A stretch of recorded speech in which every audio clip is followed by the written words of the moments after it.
விபச்சாரம் பண்ணி மிஞ்சி மிஞ்சி போகிறார்கள். இரத்த பழிகளோட இரத்த பழிகள் சேருகிறது. பார்த்தீங்கன்னா கவனித்து பார்த்தீங்கன்னா இப்போது இஸ்ரவேல் மக்கள்கிட்ட உண்மை கிடையாது, இரக்கம் கிடையாது, தேவனை பற்றிய அறிவு கிடையாது. அவங்க பொய் சத்தியம் பண்ணுறவங்க, பொய் சொல்கிறவங்க, கொலை செய்கிறவங்க, திருடுறவங்க, விபச்சாரம் பண்ணுறவங்க, எல்லா பாவத்திலையும் மிஞ்சி போகிறவங்க.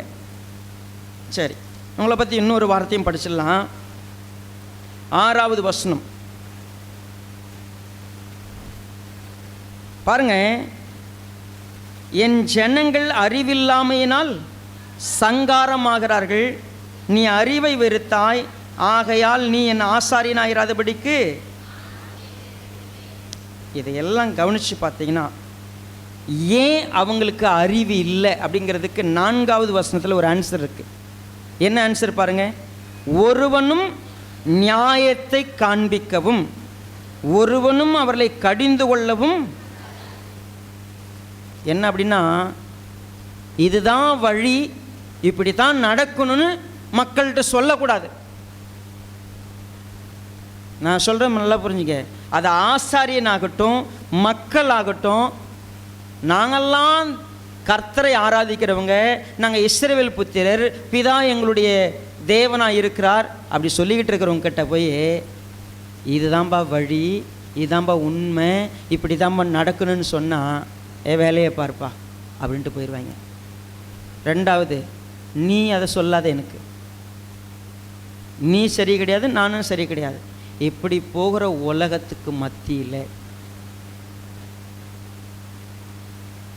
ஒட்டுமொத்த இஸ்ரவேலும் இப்படி இருந்த பொழுது கர்த்தராக இயேசு கிறிஸ்து இந்த பூமிக்கு வந்தார். சத்தியத்தை அற்புதமாக தன்னுடைய வாழ்க்கை மூலமாக வெளிப்படுத்தி ஒரு 12 அப்போஸ்தலர்களை தெரிந்து கொண்டார். அவர் என்ன தெரியுங்களா சொன்னார்? நீங்கள் உலகமெங்கும் புறப்பட்டு போங்க, போயிட்டு எனக்கு சாட்சிகளாயிருங்கன்னு சொன்னார். நீங்கள் எனக்கு என்ன பாருங்க, சாட்சினா என்ன? தேவன் உண்மையானவர், தேவன் பரிசுத்தமானவர், தேவன் இரக்கமானவர், தேவன் எல்லா விதத்திலும் அன்பு கூறுகிறவர். இதற்கு யார் சாட்சி? உங்களுக்கு சொல்கிறது புரியுதா பாருங்க. கர்த்தர் எனக்கு உதவி செஞ்சார். நான் தலைவலியோடு இருந்தேன், நான் ஜெபம் பண்ணேன், தலைவலி போயிடுச்சு, ஆண்டவருக்கு ஸ்தோத்திரம். இதைத்தான் நம்ம சாட்சின்னு சொல்லிக்கிட்டு இருக்கிறோம். இது இல்லை சாட்சி. ஏற்றுறீங்களா சாட்சி? நீங்கள் தெருவில் போய் இயேசு நல்லவர்னு பாட்டு பாடுறீங்க. இயேசு நல்லவர், இயேசு நல்லவர், இயேசு நல்லவர் எனக்கு. அப்புறம் என்ன சொல்லுவோம்? இயேசு நல்லவர், இயேசு நல்லவர், இயேசு நல்லவர் உனக்கு அப்படின்னு. சரி, இயேசு நல்லவர்ப்பா, நீ நல்லவனா அப்படின்னு கேள்வி கேட்டால் நம்ம என்ன சொல்லுவோம்? இயேசு நல்லவருங்க, அதுக்கு யார்ப்பா சாட்சி? இயேசு நல்லவர்னு சொல்கிறல்ல, அதுக்கு இயேசு நல்லவர்னா அவர் எப்படிப்பட்ட நல்லவர்? அந்த நல்லவருக்கு சாட்சினா அந்த நல்லவர் போலவே இருக்கிற ஒருத்தர் வேணும். அப்படி உருவாக்கப்படுறது தான் சபை. நல்லா புரிஞ்சுங்க. வாங்க கோயிலுக்கு போகலாம், வாங்க சர்ச்சுக்கு போகலாம், அங்கே போனால் இதை கொடுப்பாங்க, அது நடக்கும், இப்படி வந்தோம் இல்லையா? அப்படி தான் வந்துட்டோம், அப்படி தான் உலகமே போயிடுச்சு. ஆனால் சர்ச்சுக்குள்ளே வந்த பிற்பாடு சர்ச்சுனா என்ன, சர்ச்சில் என்ன, எதை எதிர்பார்க்குறார் ஆண்டவர் அப்படிங்கிறத கொஞ்சம் இந்த 2 மாதம் டீப்பாக அப்படி அப்படி விளக்கண்ணை விட்டு அப்படி விட்டு பார்த்தோம்னா கர்த்தர் நமக்கு ஒரு அற்புதமான விஷயத்தை புரிய வைக்க விரும்புகிறார். அதனால் என் கூட கொலேசியருக்கு எழுதின நிருபம் 1வது அதிகாரம்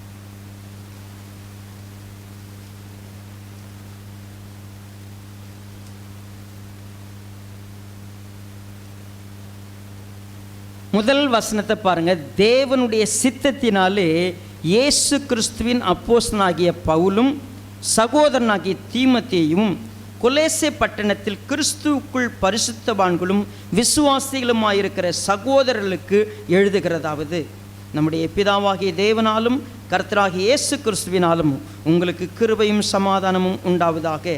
கிறிஸ்து இயேசுவினுள்ள உங்கள் விசுவாசத்தையும் பரிசுத்தவான்கள் மேலுள்ள உங்கள் அன்பையும் குறித்து நாங்கள் கேள்விப்பட்டு பரலோகத்தில் உங்களுக்காக வைத்திருக்கிற நம்பிக்கையின் நிமித்தம் நம்முடைய கர்த்தராகிய இயேசு கிறிஸ்துவின் பிதாவாகிய தேவனுக்கு ஸ்தோத்திரம் செலுத்தி எப்பொழுதும் உங்களுக்காக வேண்டுதல் செய்கிறோம். கொலேசியர் புஸ்தகத்தை நம்ம பயன்படுத்தி சபைனா என்ன, சபையில் இருக்கக்கூடிய ஒவ்வொரு விசுவாசி ஏன் இருக்கிறோம், நாம் எப்படி கர்த்தருக்கு பாத்திரராய் நடந்து கொள்வது, இதை கற்றுக்கொள்ளணும்னு சொன்னால் இந்த கொலேசு புஸ்தகத்துக்குள்ளே என்ட்ராகிறதுக்கு முன்னாடி இந்த கொலேசு பட்டணம் என்ன, இது ஏன் எழுதப்பட்டது, இதனுடைய பேக்ரவுண்ட் தெரியணும். சரி, இந்த கொலேசு பட்டணம் பழங்காலத்தில் எபேசு பட்டணத்திலேருந்து ஒரு 100 மைல் தொலைவில் இருந்த இன்னொரு பட்டணம். எபேசருக்கு எழுத நிருபம் இருக்கு இல்லையா, இந்த எபேசு பட்டணத்திலேருந்து ஒரு 100 கிலோமீட்டர் தூரத்தில், 100 மைல் தூரம், 100 கிலோமீட்டர் இல்லை 100 மைல் தூரம். அந்த இடத்துல கொலோசுவில் ஒரு பரிசுத்தவான், ஒரு நல்ல ஆவிக்குரிய ஒரு மனிதன் இருந்தான். அந்த மனிதனுடைய பெயர் பிலமோன்னு பேர். அந்த மனிதனுடைய பேர் பிலமோன்.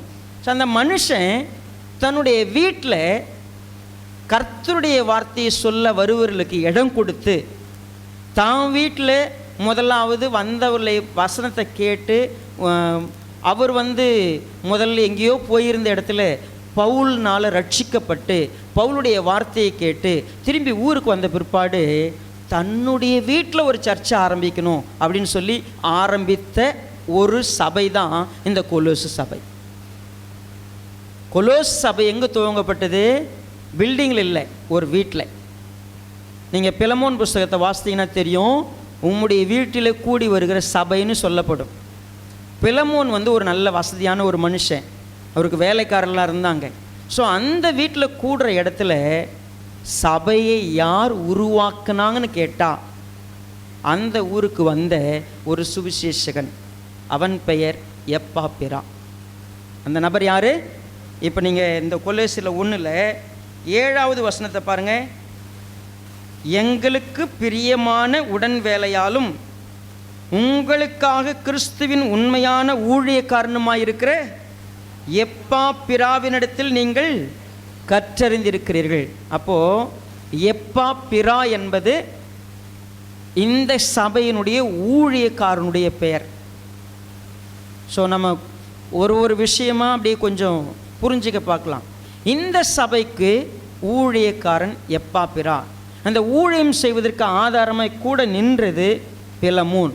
ஸோ இந்த இடத்துல ஊழியத்தை குறித்து கேள்விப்படும் பொழுது மிக முக்கியமாக பவுல், தீமத்தேயு, எப்பாப்பிரா, பிலமோன், ஒரு 4 நபர்கள் இந்த சபையை குறித்து படிக்கிறப்ப நம்ம ஞாபகத்தில் வச்சுக்க வேண்டியவங்க.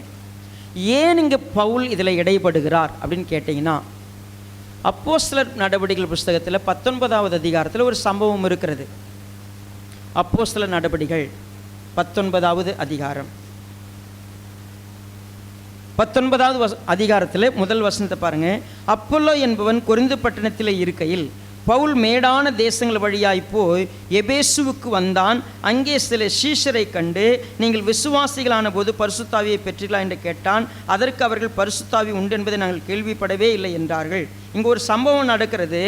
இந்த சம்பவம் எல்லாம் கவனித்து பார்த்துட்டு 10வது வசனத்தில் பார்த்தீங்கன்னா, 2 வருஷ காலம் இப்படி நடந்ததுனாலே ஆசியாவில் கூடியிருந்த யூதரும் கிரேக்கருமாகிய எல்லாரும் கர்த்தராகிய இயேசுவின் வசனத்தை கேட்டார்கள்.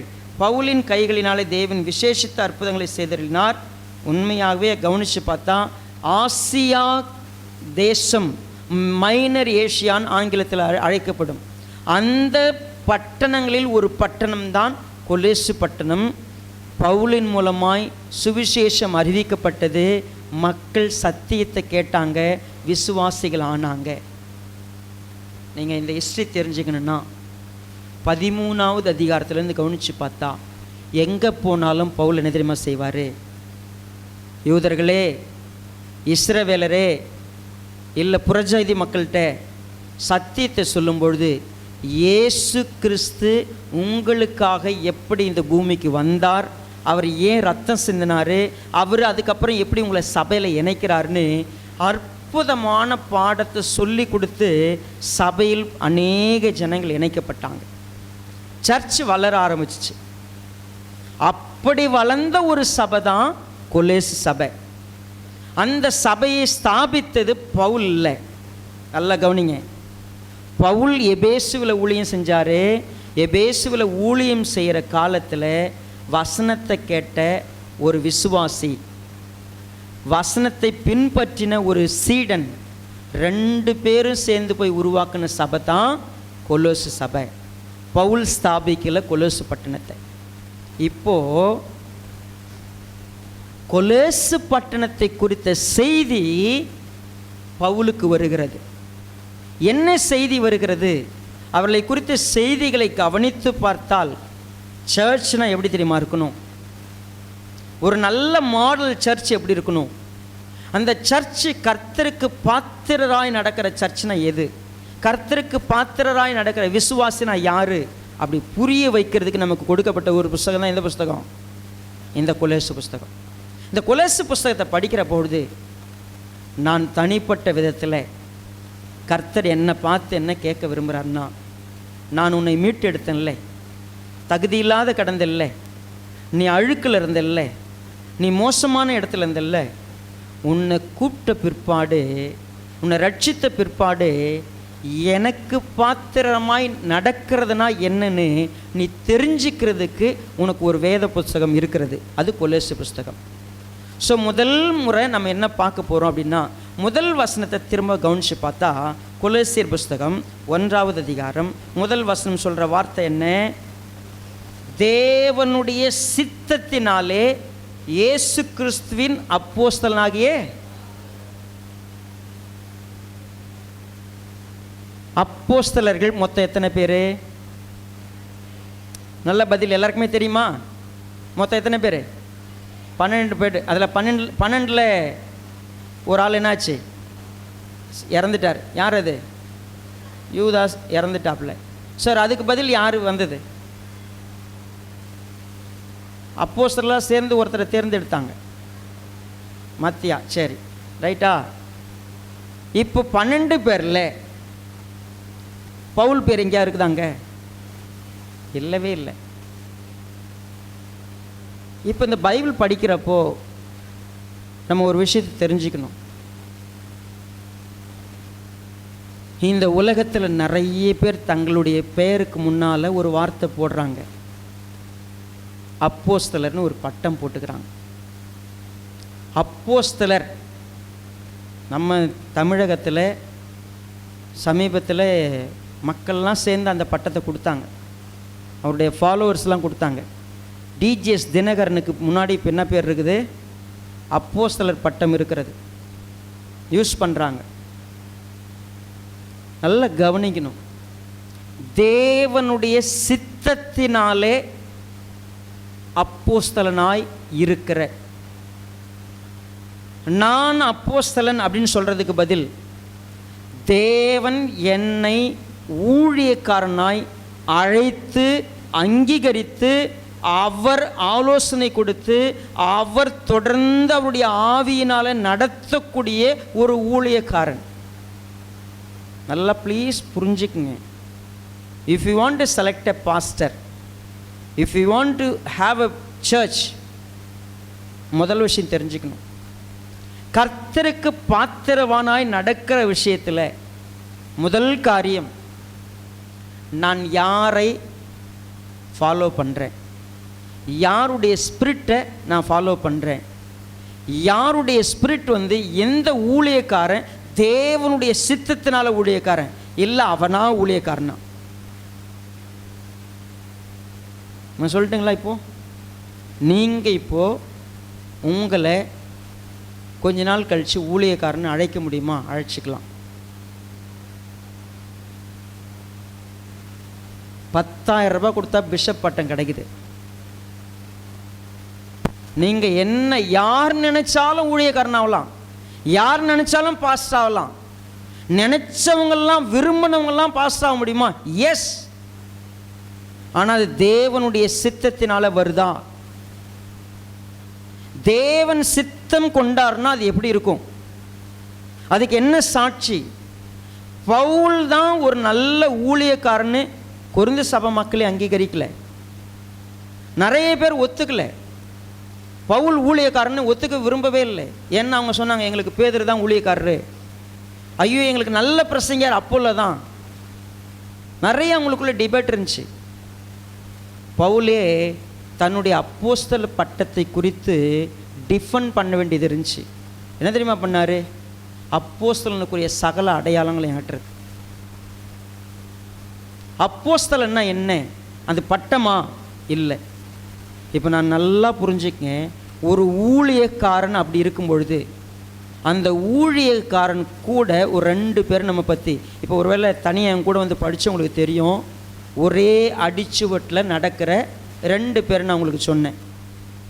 ஒன்று தீமத்தேயு தீத்து, இன்னொரு நபர் எப்பாப்பிரா. எப்பாப்பிரா தீமத்தேயு இங்கே நம்ம கவனிக்கிறோம். இந்த புஸ்தகத்தில் தீமத்தேயு பவுல் 2 பேரும் கொலோசு சபையில் நேரடியான போதகர்கள் கிடையாது. நேரடியான போதகர் எப்பாப்பிரா. ஆனால் எப்பாப்பிரா டீச் பண்ணார்ல, நல்லா புரிஞ்சுங்க. இப்போது நீங்கள் ஏன் இந்த செய்தியை கேட்டுருக்குறீங்க தெரியுங்களா? நீங்கள் இந்த சர்ச்சுக்கு வந்து 30 வருஷம் இருக்கலாம், 20 வருஷம் இருக்கலாம், 15 வருஷம் இருக்கலாம், 10 வருஷம் இருக்கலாம், 5 வருஷம் இருக்கலாம், 2 வருஷம் இருக்கலாம். Listen carefully. தேவன் பவுலை அழைத்திருக்கிறார், பவுல் மூலமாய் சத்தியத்தை சொல்லி இருக்கிறாருன்னு சொன்னா, சத்தியத்தை கேட்டாங்க பாருங்க. அது தீமத்தேயுவாகட்டும் எப்பாப்பிராவாகட்டும், இந்த 2 பேரும் தங்களுக்குன்னு தனித்துவமான ஒரு வழியை என்றைக்கும் எந்த இடத்திலும் ஏற்படுத்தினது இல்லை. தேவனுடைய சித்தத்தினாலே நான் அப்போஸ்தலன். இங்கே இன்னொரு வார்த்தை சேர்க்கப்படுகிறது, சகோதரனாகிய தீமத்தேயு. நல்லா சொல்ல போனால் என் குமாரனாகிய தீமத்தேயு, எனக்கு பிரியமான குமாரனாகிய தீமத்தேயு, எனக்கு பிரியமான சகோதரனாகிய எப்பாப்பிரா. நீங்கள் கவனிங்க, தேவனுடைய திட்டம் இருக்குல்ல. இந்த சர்ச்சுக்கு நீங்கள் வந்து எத்தனை மாதம் ஆச்சு, எத்தனை வருஷம் ஆச்சு? நீங்கள் சத்தியத்தை கேட்கிற விதத்தில் தேவனுடைய சித்தத்தினாலே நான் விசுவாசி ஆயிருக்கிறேன், நான் சகோதரனாக இருக்கிறேன், நான் ஊழியக்காரனாக இருக்கிறேன். எங்கள் விருப்பத்துக்கு வந்து போயிட்டு இருக்கிறோம். அது உங்கள் நிலையாக இருந்தால் ப்ளீஸ் கவனிங்க இந்த வார்த்தையை திரும்பவும். நான் என் இஷ்டத்துக்கு வந்தேன், இங்கே செய்தி கேட்டேன், ஆனால் என்ன கேட்டாலும் என்னை எந்த காலத்திலையும் மாற்ற முடியாது. எவ்வளவு நீ 20 வருஷம் நான் உட்காந்துருக்கிறேன், என் தனித்தன்மையை, என் குணத்தை எந்த காலத்திலையும் மாற்ற முடியாது. நான் செய்தியை ஒரு சிலதை அப்ரிஷியேட் பண்ணுவேன், இந்த செய்தி நல்லா இருந்துச்சுன்னு சொல்லுவேன், இந்த செய்தி பிரயோஜனமாக இருந்துச்சுன்னு சொல்லுவேன். ஆனால் என்னை எந்த காலத்திலையும் மாற்ற முடியாது. அப்படியே தான் நான் இருப்பேன். தேவனுடைய சித்தத்தினாலே ஒருத்தர் அப்போஸ்தலர், ஒருத்தர் சகோதரர், ஒருத்தர் விசுவாசி, ஒருத்தர் பரிசுத்தவான், ஒருத்தர் பிரியமான ஊழியக்காரர். இந்த சாப்டரில் நமக்கு இன்ட்ரோடக்ஷனில் கொடுக்கும் பொழுது தேவன் என்ன விரும்பினாரோ, என்னை ஊழியக்காரனாக கூப்பிட்டார், அப்போஸ்தலனாக கூப்பிட்டார், என்னை சகோதரனாக கூப்பிட்டார், என்னை பரிசுத்தவானாக கூப்பிட்டார், என்னை விசுவாசியாக கூப்பிட்டார். ஏன்னா 2வது வசனத்தில் பார்த்தீங்கன்னா, கொலோசு பட்டணத்தில் கிறிஸ்து இயேசுவுக்குள் பரிசுத்தவான்களும் விசுவாசிகளுமாயிருக்கிற சகோதரர்களுக்கு. நல்ல கவனிங்க, என்னை சகோதரனாக கூப்பிட்டார், என்னை விசுவாசியாக கூப்பிட்டார், என்னை பரிசுத்தவானாக கூப்பிட்டார். சொல்லப்போனால் உடன் வேலையாளாக என்னை கூப்பிட்டார் 7வது வசனத்தில். இப்போ நான் உங்கள்கிட்ட ஒரு கேள்வி கேட்கட்டுமா? நீங்கள் சர்ச்சுக்கு வந்து எவ்வளோ நாள் ஆச்சு? தேவனுடைய சித்தத்தினால நீங்கள் யார்? நீங்கள் யாரா இங்கே வந்தீங்க? நீங்கள் துவக்கத்தில் வந்தீங்கல்ல, வந்த நாள் நீங்கள் உங்களுடைய விசுவாசம், நீங்கள் இந்த விசுவாசத்துக்கு உடன்பட்ட நாள் முதற்கொண்டு நீங்கள் யாருன்னு ஒரு கேள்வி கேட்டால், நான் விசுவாசிங்க, நான் வந்துக்கிட்டு இருக்கிறேன், ரைட். ஒரு வேளை நீங்கள் விசுவாசின்னு சொன்னால், உங்களை விசுவாச சபை மெம்பர்னு சொன்னால், நீங்கள் நம்பிக்கை சபை மெம்பர்னு சொன்னால், அடுத்த கேள்வி இங்கே தான் இருக்கிறது. நீங்கள் ஒருவேளை உங்களை கர்த்தர் தேவனுடைய சித்தத்தினாலே நாங்கள் இந்த இடத்துல இணைந்திருப்பது தேவனுடைய சித்தம், தேவன் தான் எங்களை கூப்பிட்டு வந்தார், தேவன் தான் எங்களை வழி நடத்தி வந்தார், நாங்கள் இங்கே வந்துட்டோம். இப்போ ஒரு கேள்வி, உங்களுடைய விசுவாசம் யார் எங்கு கேள்விப்பட்டிருக்கிறார்கள்? உங்கள் விசுவாசத்தை யாராவது எங்கேயாவது கேள்விப்பட்டாங்களா? நாங்கள் அவங்களுடைய விசுவாசத்தை குறித்து கேள்விப்பட்டோம். நீங்கள் விசுவாசி தான். உங்கள் விசுவாசத்தை நீங்கள் இதுவரைக்கும் எந்த இடத்துல செயல்படுத்தியிருக்கிறீங்க? உங்கள் லைஃப்பில் விசுவாசம்னு ஒன்று இருக்குது இல்லை, அது எந்த இடத்துல நீங்கள் காமிச்சிங்க? நீங்கள் இவ்வளவு காலம் இங்கே வந்து உங்கள் விசுவாசத்தை மற்றவர்கள் பார்க்கிற மாதிரி எங்கே இருந்திருக்கிறீங்க? ஆனால் இந்த சபை இருக்குல்ல, பரிசுத்தவான்கள் மீது அவங்க வச்ச அன்பு, அவங்களுடைய விசுவாசம் கேள்விப்படும் அளவுக்கு. எங்கே கேள்விப்படும்? நம்ம தெசலோனிக்கர் புத்தகத்தை படிக்கும்போது இப்படி தான் படித்தோம். கொலோசை சபையில் ரொம்ப முக்கியமான ஒரு விஷயம், பவுல் அங்கே வந்ததே இல்லை. அவர் தெசலோனிக்க பட்டணத்துக்காக வந்திருக்கிறாரு, ஆனால் எங்கே வரல தெரியுமா? கொலோசு பட்டணத்துக்கு அவர் வரல. எப்பாப்ரா டீச் பண்ணார், கற்றுக் கொடுத்தார். இப்போ எப்பாப்ரா கொலோசு பட்டணத்தில் இல்லை, அவர் தான் பாஸ்டாக இருந்தார். 4வது அதிகாரத்தில் கொலோசியர் 4:12 வசனத்தை பாருங்கள். எப்பாப்ராவும் உங்களுக்கு வாழ்த்துதல் சொல்லுகிறான், உங்களை சேர்ந்தவனும் கிறிஸ்துவின் ஊழியக்காரனுமாகிய இவன் நீங்கள் தேவனுக்கு சித்தமானவைகள் எல்லாவற்றிலும் தேறினவர்களாயும் பூரண நிச்சயம் உள்ளவர்களாயும் நிலைநிற்க வேண்டும் என்று தன் ஜெபங்களில் உங்களுக்காக எப்பொழுதும், ரைட். இப்போது அட் ப்ரெசண்ட் ஸ்டேஷனில் இருந்த பாஸ்டரே, ஹலோ கவனிங்க, விசுவாசத்தை வளர்க்குறதுக்கு சத்தியத்தை சொல்லி கொடுத்த ஒரிஜினல் பாஸ்டர் இல்லை. அந்த பாஸ்டர் இல்லாமல் இப்போ பவுல்கிட்ட இருக்கிறார் எப்பாப்ரா. கொலோசு பட்டணத்தில் ஒரு சர்ச்சு கூடுது, பாஸ்டர் அங்கே இல்லை. அவர் தான் விசுவாசத்தை சொல்லி கொடுத்தாரு. ஒரு சர்ச்சை நமக்கு தேவன் இப்போ பிக்சர் பண்ணி காட்டுறாரு. ஒரு சர்ச்சுக்கு ஒரு பாஸ்டர் இருந்தார், சொல்லி கொடுத்தாரு, இப்போ அவரும் வந்துட்டார். ஒரு சர்ச் அங்கே இருக்குது, அந்த சர்ச்சுக்கு எழுதுகிறார். என்ன எழுதுகிறாருன்னா, சபையை குறித்து நான் கேள்விப்பட்டேன்ல, பரிசுத்தவான்கள்லாம் இவங்க தான் பரிசுத்தவான்கள், விசுவாசிங்கன்னா இவங்க தான் விசுவாசிகள், இவங்க தான் சகோதரர்கள், இவங்க தான் உடன் வேலையாட்கள். நான் சொன்னால் பவுல் அவங்க பார்த்தது கூட கிடையாது, பவுல் அங்கே நேரடியாக வந்தது கிடையாது. ஆனால் பவுல் மூலமாக சத்தியத்தை கேட்ட ஒருத்தன் அந்த இடத்துல செகண்ட் ஜென்ரேஷனாக அவன் சொல்லி கொடுத்த விஷயம் அத்தனையிலும் ஒரு சின்ன வித்தியாசம் இல்லை. பவுல் பேசினாலும் எப்பாப்ரா பேசினாலும் ஒன்று. நீங்கள் சத்தியத்தை எப்பாப்ரா மூலமாய் கற்றறிந்திருக்கிறீர்கள். நீங்கள் கேட்ட நாள் முதற்கொண்டு நீங்கள் விசுவாசிகளானீங்க, பரிசுத்தவானானீங்க, உடன் வேலையாளாக மாறினீங்க. இதெல்லாம் தேவனுடைய சித்தத்தினால ரொம்ப அற்புதமாக அழகாக நடந்திருக்குது. விசுவாச சபைக்கு நீங்கள் வந்தீங்க, நான் ரொம்ப தாழ்மையோடு சொல்கிறேன், உங்கள் பாஸ்டரோட ஸ்பிரிட்டுக்கு, சத்தியத்துக்கு நீங்கள் எத்தனை உங்கள் இருதயத்தில் எதிர்மறையான கருத்துக்களோடு எழுச்சி போகிறீங்க தெரியுமா? 20 வருஷமாக எழுச்சி போயிட்டுருக்குறீங்க. சொல்லதெல்லாம் ஓகே, ஒரு நேரத்தில், ஒரு சில நேரத்தில் ஒத்து போகிறதில்ல. ஏன் தெரியுமா? எனக்கு பிடிச்ச மாதிரி அது இல்லை, நான் எதிர்பார்க்குற மாதிரி இல்லை, நான் நினைக்கிற மாதிரி இல்லை.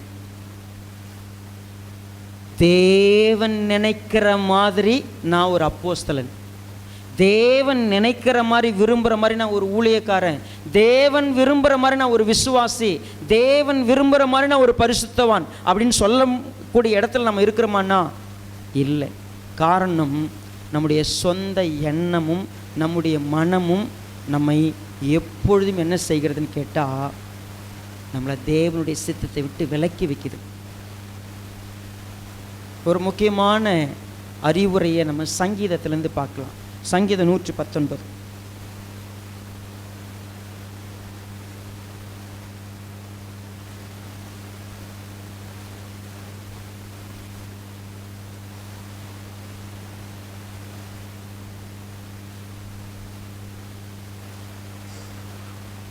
பாருங்க, சங்கீதம் 119:34. எனக்கு உணர்வை தாரும், அப்பொழுது நான் உமது வேதத்தை பற்றி கொண்டு என் முழு இருதயத்தோடும் அது என்ன முழு இருதயத்தோடும்?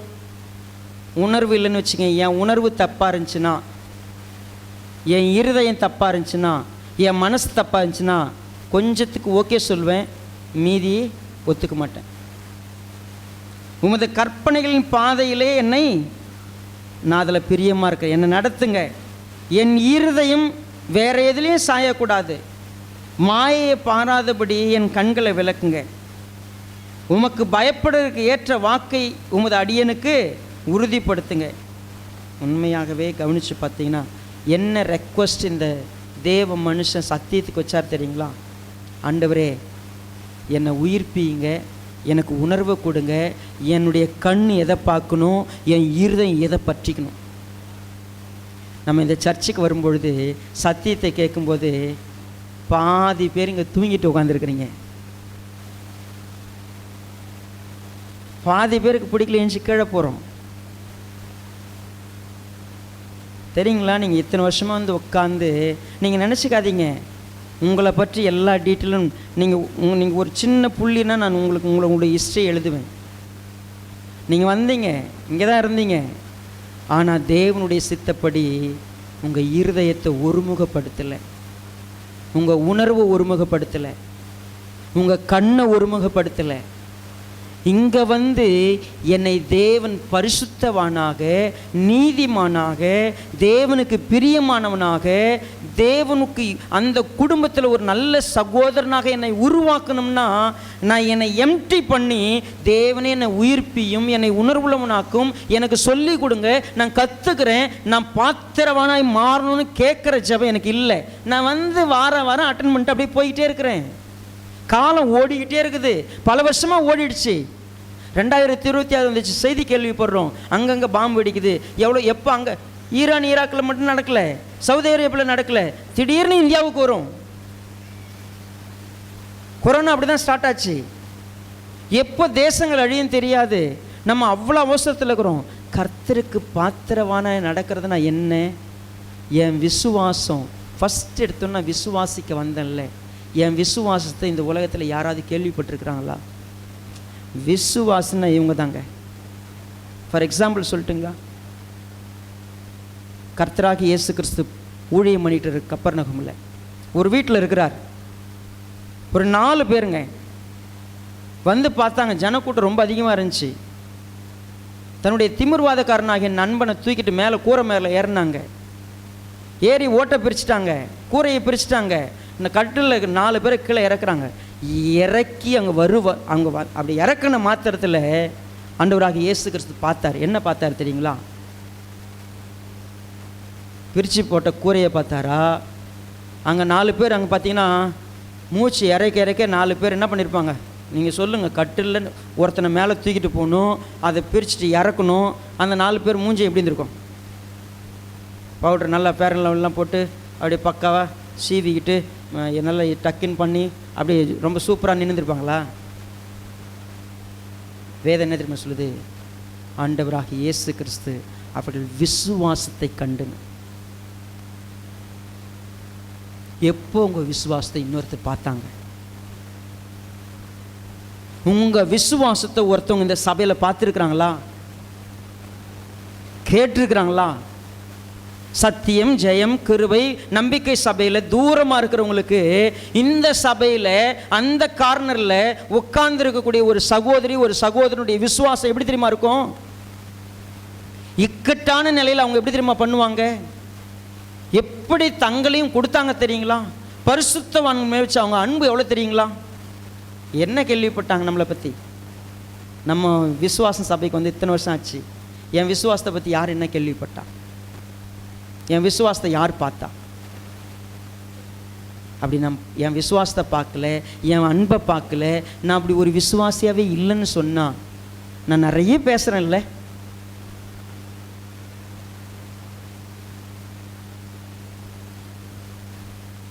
நேற்றைய தினத்தில் சகோதரி மாரியா அவங்களுடைய ரெஸ்ட் ஆஃப் த ஃபேமிலி இங்கே வந்திருந்தாங்க. உங்களுக்கு எல்லாருக்கும் தெரியும், அவங்களுடைய ப்ரேயர் மீட்டிங் அவங்க வீட்டுக்கு போகும்போது என்ன ஒருத்தர் என்ன பண்ணாருன்னு எல்லோரும் பார்த்தீங்க. நீங்கள் வர்றது தான் லாஸ்ட்டு, இனிமேல் நான் உன்னை பார்க்க மாட்டேன். அவர் நேற்று இங்கே வந்திருந்தார். வந்து அவர் வந்த மனநிலை வேற. அவருக்கு மாரியா சிஸ்டர் வச்சு பண்ண சொத்தெல்லாம் அவருக்கு மட்டும் வேணுன்ற உணர்வோடு வந்திருந்தார். நான் ஒரு காரியத்தை நிதானமாக செய்தேன். மாரி சிஸ்டர் இருந்தாங்கன்னா என்ன பண்ணுவாங்க அதை தான் பண்ணுவேன். என்னென்ன மாரி சிஸ்டர் யாருன்னு எனக்கு தெரியும், அவங்களுடைய மனநிலை என்னென்னு தெரியும், அவங்க விசுவாசம் என்னென்னு தெரியும், அதை நான் செய்வேன். கர்த்தர் பலமும் ஞானமும் கொடுத்தார். முடிவு என்ன தெரியுமா? 4 பேர்களும் சமாதானத்தோடு ஒருவருக்கொருவர் அதை சரி செய்து கொண்டு போகிற அளவுக்கு கர்த்தர் எல்லாவற்றையும் செய்தார். இது எப்படி நடக்கும்?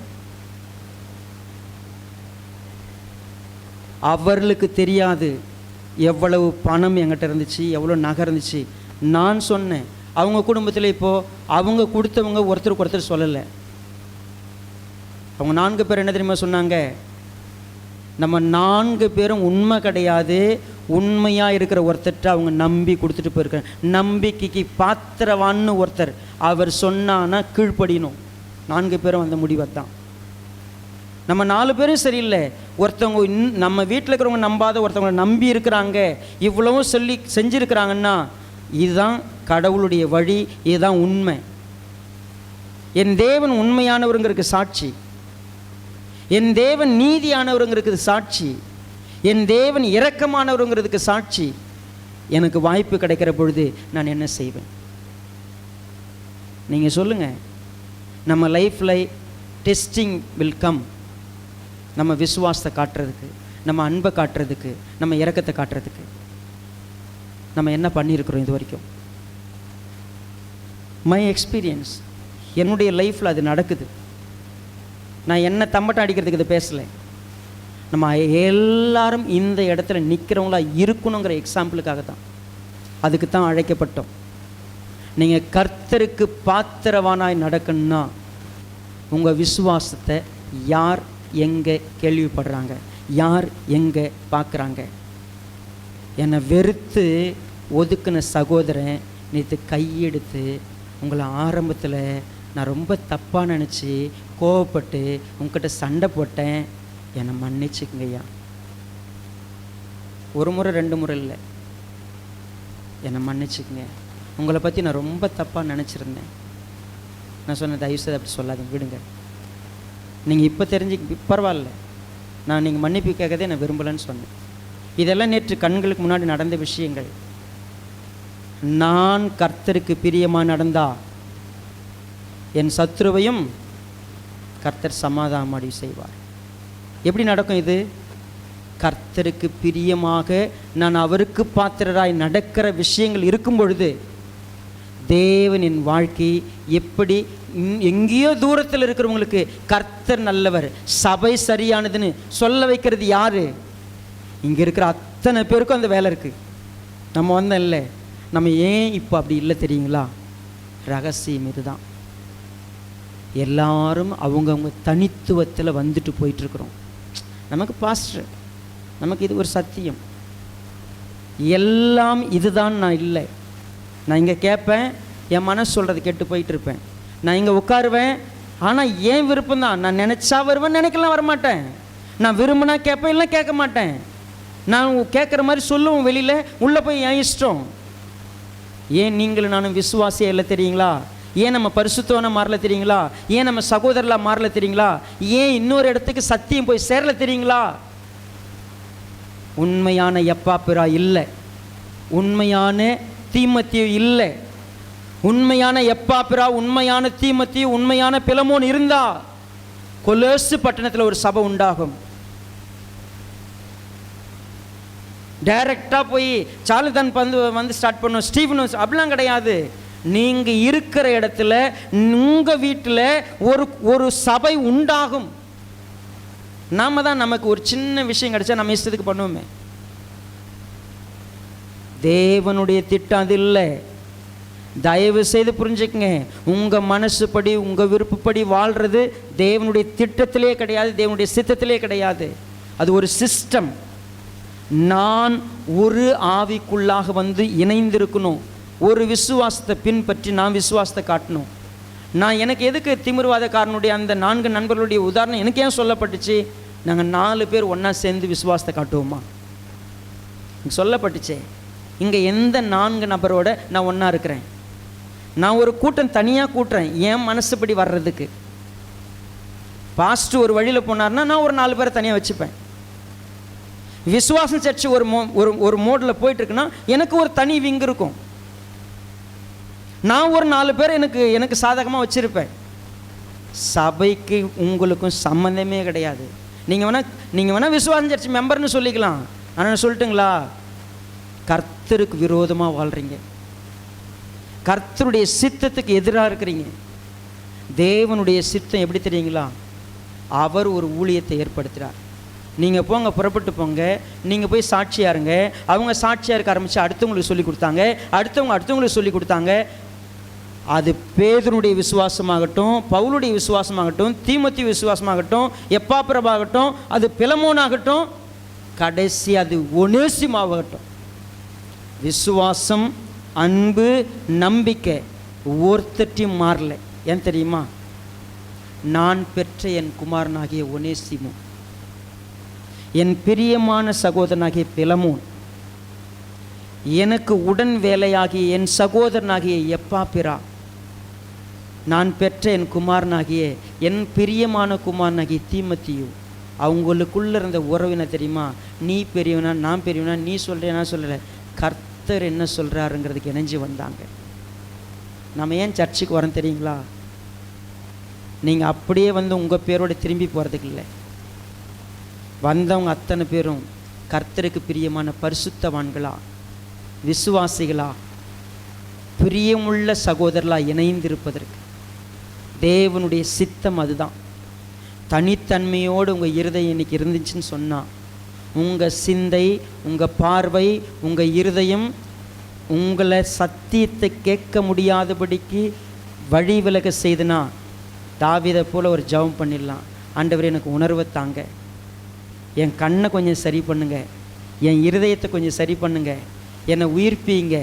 நான் ஒன்றாமுடைய சத்தியத்தை கேட்கணும், ஒரே சத்தியத்தை கேட்கணும், ஒரே விதமாக வரணும், ஒரே பார்வையில் நாங்கள் வரணும். இங்கே இருக்கிற ஒரு நபருக்குள்ள ஒரு சபை தெரியணும். நான் நான் நான் நான் அப்படிலாம் இல்லை. ஒரு சபை அற்புதமாக உருவாக்கப்படணும். உங்களுடைய வாழ்க்கையில் நிறைய பலவீனங்கள் உங்களுக்கு இருக்கலாம். நீங்கள் ஒருவேளை நீங்கள் குறை உள்ளவங்களாக இருக்கலாம். ஆனால் கர்த்தர் உங்களையும் ஒரு பாத்திரவானா இந்த இடத்துல தெரிஞ்சிருக்கிறார். தயவு செய்து இந்த வார்த்தைகளை முழுமையாக அங்கீகரிக்க பார்ப்போம். கர்த்தர் வரக்கூடிய வாரங்களில் நிச்சயமாகவே அவருக்கு பாத்திரவான்களாக இருப்பதற்கான ஒவ்வொரு அடிப்படையான வார்த்தைகள் நம்ம கற்றுக் கொடுப்பார். கண்களை முன் நம்ம ஜெபம் பண்ணலாம். பரிசுத்த பிதாவே, நேசிக்கிறப்பா, இந்த அற்புதமான தருணத்துக்காய் நன்றி செலுத்துகிறோம். உம்முடைய வார்த்தைகளுக்காய் நன்றி. இந்த வார்த்தைகள் எங்களை கடுமையாய் பாதிக்கிறதை போல எங்கள் மனது யோசிக்கிறது என்று சொன்னாலே நாங்கள் இன்னும் உடைய சத்தியத்துக்கு விலகி இருக்கிறோம், உம்முடைய வார்த்தைக்கு விலகி இருக்கிறோம். உம்முடைய பரிசுத்த பங்குக்கு நாங்கள் பாத்திரவான்களாக இல்லாமல் இருக்கிறோம். உம்முடைய ஆவியினாலே உயிர்ப்பித்து உணர்வடைய செய்து ஒருமுகப்படுத்தி ஸ்திரப்படுத்தி நாங்கள் ஒன்றாய் யோசிக்க உதவி செய்யுங்க. கர்த்தாவே, உம்முடைய வார்த்தைகள் எங்களை தொடர்ந்து நடத்திட்டோம். நிச்சயமாகவே இன்றைக்கு கேட்ட வசனம் கர்த்தரிடத்திலே எங்களை திருப்பட்டும். நீர் விரும்புகிற ஒரு சபையாய் உருவாக்கப்பட உதவி செய்யுங்க. ஒரு விசுவாசியாய், பரிசுத்தவானாய், சகோதரனாய், உடன் வேலையாளாய் அர்ப்பணிக்க உதவி செய்யுங்க. உம்முடைய தயவு நடத்திட்டோம். ஆண்டு கொள்ளுங்க. உடைய வார்த்தைக்காய் நன்றி செலுத்தி மீட்பர் பாதம் அணிந்து நன்றியோடு ஜெபிக்கிறோம் நல்ல பிதாவே.